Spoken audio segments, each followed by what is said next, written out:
nhưng mà thonនេះគឺជាតែអតិថិជនហើយក៏បានឆែកអតិថិជនហើយអតិថិជនគាត់ពឹង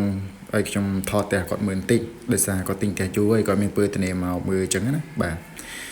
តែនេះគឺប្លង់សេពីស្លឹកពេញតែម្ដងបាទហើយមានពីរបន្ទប់គេង3បន្ទប់ទឹកនៅចំហៀងរោងចក្របាទហើយផ្ទះនេះក៏ផ្ទះអតិថិជនរបស់ខ្ញុំដែរហើយឥឡូវនេះគឺផ្ទះហៅរីករាល់ជិត100%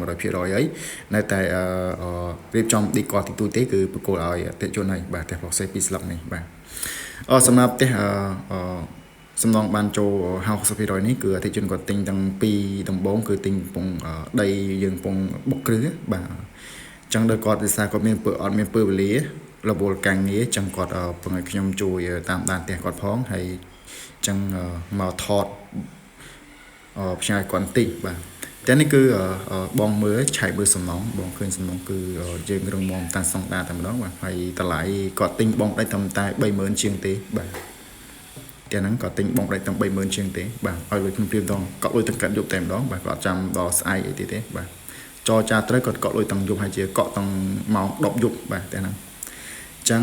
តែនេះបងប្អូនឃើញបទបង្ហាញនេះហើយយើងកំពុងតែរៀបអត់ប្រហើយហើយនឹងចាប់បានចូលបូកនៅចាំនេះតែម្ដងបាទចឹងអ្នកសបងប្អូនចង់បានផ្ទះតែខ្ញុំបត់បង្ហាញផ្ទះប្លង់សេពីស្លឹកហ្នឹងហើយឥឡូវនេះមានតម្លៃ30000ជាងទៀតបងប្អូនបាទ